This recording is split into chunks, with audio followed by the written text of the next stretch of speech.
My brother-in-law, Sammy, lost his home shortly after his divorce 10 months ago. He moved in with us and brought his twin daughters, Olivia and Sloane 18, with him a couple of months ago. His sister, my wife, and I have one daughter, Zoe 16, and she and her cousins aren't close but get along fine. Olivia and Sloane have no respect for Zoe's privacy, none. They used to walk into her room and take everything they get their hands on. Makeup, phone accessories, clothes, school laptop, etc.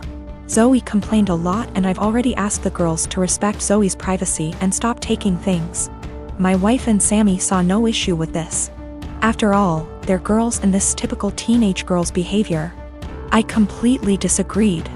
Last straw was when Zoe bought a $60 M.A.C makeup kit that looks like a paint set that she saved up for over a month, and one of the girls, Sloane, took it without permission and ruined it by mixing shades together while using it.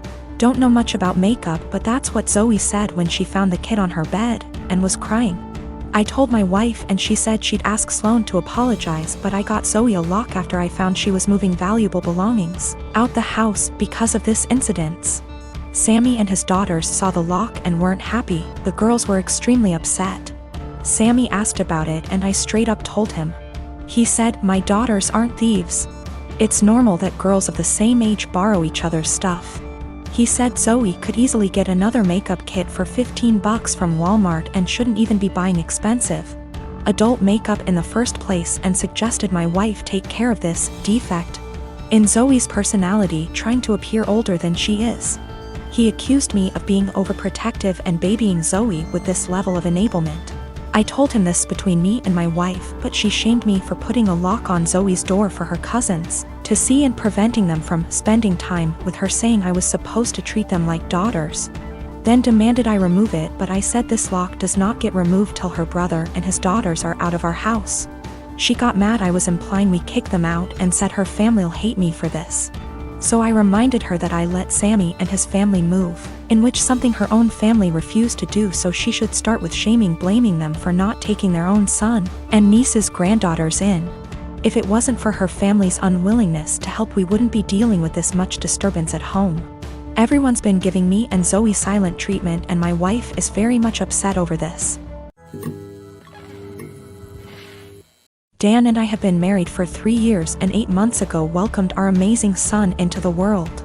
He was very planned and wanted, and motherhood had been transformative for me.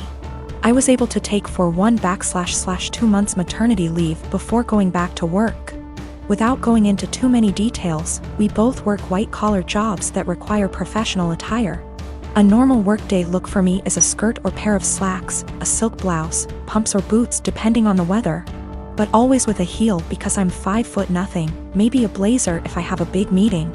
Dan wears a suit almost every day. I also style my hair and do some makeup for work every day. This is what I wore before our son was born and what I continue to wear. Dan and I are pretty even in sharing parenting duties. I tend to take mornings because I'm more of a morning person than Dan. A normal morning for me starts early: short workout, shower, get baby up, get baby ready and baby off to Dan because the daycare is on Dan's way to work. I'm normally dressed at the tail end of this process, but I keep my robe on over my clothes in case my son wants to give my outfit something to remember him by on our way out the door. For the last month or so, Dan has been more irritable than normal in the morning. There have been side comments if he gets up and I'm drying my hair or getting dressed. Basically, if I'm not 100% focused on my son in the AM.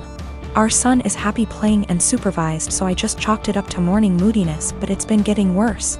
Last night, I brought it up in what I thought was a neutral, non-confrontational way. Basically, his answer was this: his mom was 100% a mom after her kids were born. She gained a fair amount of weight after she had kids and never tried to lose it. She wore sweatpants every day and works a job where she wears a uniform, so if she wasn't in her work uniform she was in sweats and a t-shirt. She never did her hair or makeup. Her entire identity was being a mom, and she shared with me how hard it was to watch her kids start their own lives. Dan thinks I don't care about our son as much as he does since I worked on losing the baby weight and still put effort into my appearance. I feel like keeping this part of my identity actually helps me be a better mother. I love my son, but I'm still me and I still have the things I like to do. Dressing well my identity actually helps me be a better mother. I love my son, but I'm still me and I still have the things I like to do. Dressing well, blowing out my hair and doing my makeup are therapeutic to me. Now that being said, my son is my life, and if I knew that not doing those things but guarantee him a happy, healthy life, I would stop immediately. I told Dan that my son and I have our morning routine and he gets lots of time and attention before I go to the office. Dan said he wasn't looking to fight, but he just wanted me to think about my priorities and my time management. My wife, Irene, is very fit. She likes working out and has a proper exercise regime, etc. She believes that if she feels good, she looks good, and she feels good working out, so who am I to stop her? My brother, Will, spent the latter half of last year going through a messy divorce and now needs a place to stay. Though my brother and I aren't very close, I figured he would only stay with us for a couple weeks until he got back on his feet. Will is a typical gym rat. He's always on a very strict diet, always working out and bragging about his gains. I've worked out with him a few times and he's a little obnoxious. He's always mad at you if you don't work at his pace and is always trying to correct your form. He's a pretty fit and muscular guy, but I don't like to exercise with him. Will has been pushing Irene to work out with him because, according to him, she won't be able to keep up with him. Irene mostly just shrugs him off with a laugh and tells him she would love to work out with him. Irene works out in the mornings, 3 times a week, and then does a run in the evening. But she's been busy this past week and hasn't been able to stick to her usual schedule. Will thinks that she's making excuses because she doesn't want to be embarrassed by him. Again, Irene just laughs him off. About 2 days ago, Irene and Will went on an early morning run. I didn't go with them, but the first thing I heard when Will entered the house was, "The only reason I couldn't keep up with you, Irene, is because you were sweating too much." I found this extremely comical, and kinda just laughed him off. Irene rolled her eyes and went to take a shower, so I thought that the conversation would die. However, Will just kept bringing up my wife's sweat. My wife went to work and he told her to make sure she doesn't sweat through her clothes, or when she called me in the middle of day. He yelled, "Tell the sweaty." I said hi. Of course, the comment aggravated me and I told him to knock it off and stop acting like a child. I thought that was the end of it, but he just kept going. By the end of the day, I was tired of his comments, but Irene seemed rather unfazed by them. When she served him food, he made a comment about her sweating into the food. At this point, I was at my wit's end and I told him to stop acting like a sore, slow, referring to his running pace, loser, and eat his food. Will, of course, got angry and said the only reason he was going slower than usual was because he was distracted by my wife's unhygienic sweat. Irene looked a bit offended by this, and I told Will that I would kick him out if he made another comment like that. He's been super pissed ever since. I jokingly told this story to a mutual friend and they agreed with Will.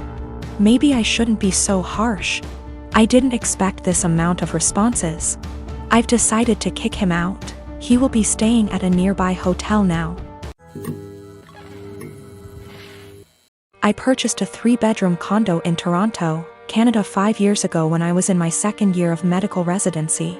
Soon after the purchase, I rented one of the rooms to my roommate to offset the costs of the mortgage. I live in one room, she lives in the second, and the third is my study/office. She has been a great roommate from the beginning. We aren't necessarily friends, as in we don't do things together for fun, but we get along exceptionally well. The entire roommate/tenant relationship has gone swimmingly up until recently. A couple of weeks ago, my roommate broke the news to me that she is pregnant. The father was a fling of hers, who does not want anything to do with the child. My roommate has decided she wants to keep the child anyways, and raise it on her own.